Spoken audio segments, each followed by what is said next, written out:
Welcome everyone to today's Explainer. If you're looking at the Mississauga real estate market right now, you already know it's a bit of a maze out there. Here we are in 2026, and buyers and investors are hitting a massive fork in the road. Do you buy a brand new pre-construction unit right off a floor plan, or do you go for an existing resale property?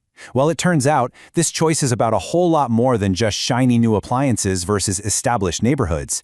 It actually completely alters your financial risk profile and shapes your entire strategy in what has become an incredibly turbulent housing landscape. Okay, let's just dive right into this. We've got a really clear roadmap for today's Explainer. First, we're going to unpack the big condo dilemma.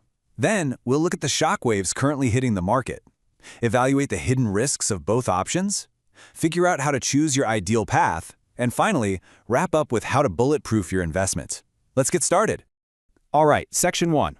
The big condo dilemma, pre-construction versus resale. So the absolute starkest difference between these two paths, it all comes down to time. When you buy pre-construction in Mississauga, you are essentially buying a promise and a piece of paper. It might not actually close for 3 to 7 years. I mean, think about that. Your toddler could literally be in middle school by the time you get the keys. On the flip side, resale condos are ready right now, typically closing in just 30 to 90 days. We're talking years versus days here. And that timeline, it's a massive variable that completely shifts your financial game plan, your carrying costs, and your total risk exposure. Moving into Section 2. Shockwaves in the market, navigating 2026 dynamics. Brace yourselves for this one, because this number is wild. 64%. That is exactly how much new condo sales in the Greater Toronto Area plummeted in 2024 compared to the year before. The whole new condo development sector essentially hit a 30-year low. It just fell off a cliff. And honestly, this massive drop completely rewrites the playbook for anyone even thinking about buying a condo in 2026. And look, when sales plummet like that, the cash dries up. Which brings us to a really concerning spike, 27 developer receiverships in Ontario in 2024, which is up from 18 the year before. Basically, developers are literally running out of money and losing control of their own projects. It's a really stark reminder that with pre-con, you're essentially placing a giant bet on a developer's ability to stay financially afloat for years in a brutal market. But hey, it's not all doom and gloom. There is actually a massive silver lining here. By early 2025, the Bank of Canada stepped in and cooled interest rates down to 2.75%. Now, when you combine those lower rates with the absolute mountain of unsold condo inventory sitting out there right now, a really interesting dynamic happens. Buyers suddenly have this incredible negotiating leverage and seller flexibility that literally did not exist 18 to 24 months ago. Now, when we map all these data points onto a timeline, a really fascinating and kind of scary paradox pops up.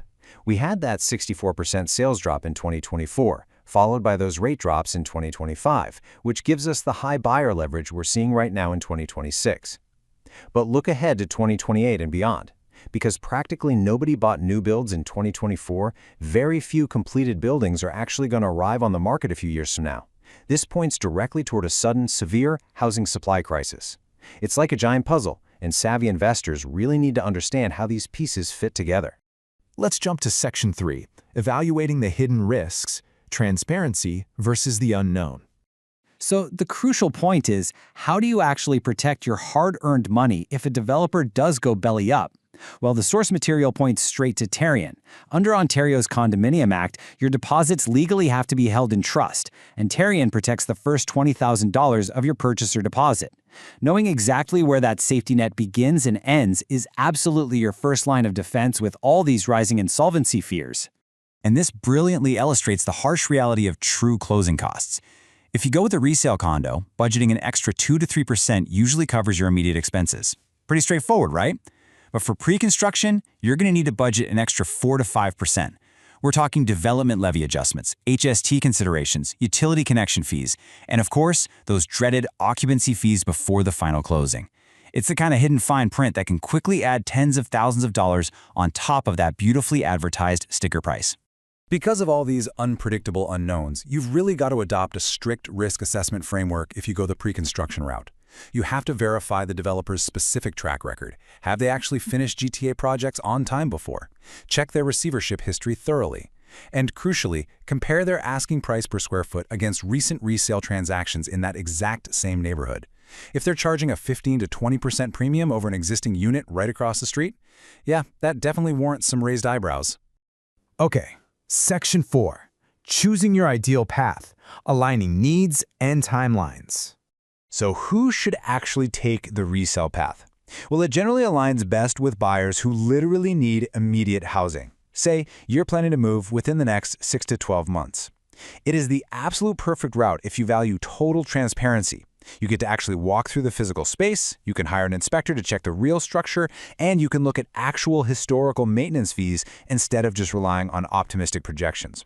It's all about cost certainty and locking in those current mortgage rates today. On the flip side, the pre-construction path is much more of a strategic, long-term play. If you've got a time horizon of 5+ years, this might be for you. The goal here is locking in today's pricing to capitalize on that looming 2028 to 2031 supply deficit we talked about earlier. It's a path built for investors who can comfortably manage those staggered deposit payments over several years, and, most importantly, who have done the deep dive to make sure their developer is financially bulletproof. And finally, Section 5. Bulletproofing your investment. Actionable strategies. Let's move to and see how this builds into a concrete, chronological framework so you can actually pull this off safely. Step 1. Assemble your professional team early. Do not wait for signing day. Step 2. Verify all your tearing and deposit protections. Step 3. Relentlessly check that developer's history. And Step 4. Ensure your mortgage pre-approval is actually realistic by aggressively stress testing your gross debt service and total debt service ratios against worst-case financial scenarios. Plan for the worst, hope for the best, right? When it comes to that very first step, assembling your team, there is literally one non-negotiable expert you absolutely need, depending on your path. For pre-con, you absolutely have to have a qualified real estate lawyer to decode the purchase agreement. Because let's be honest, those dense contracts heavily favor the developers.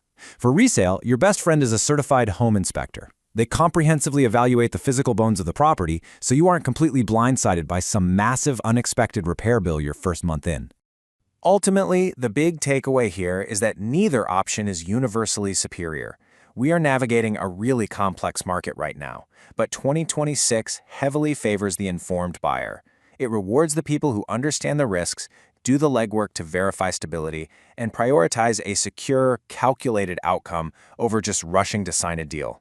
Getting expert guidance tailored to your specific circumstances is really the only way to navigate this whole thing with confidence. So, I'll leave you with this final thought to chew on. Take a close look at your own financial landscape right now. Which path actually aligns with your reality? Do you need the immediate, transparent certainty of the resale market today? Or do you have the patience, the capital, and the risk tolerance to ride out pre-construction ahead of that future supply crunch? It is a massive choice, but hey, now you've got the blueprint to make it. Thanks so much for joining me for this explainer. Keep analyzing, and I'll catch you on the next.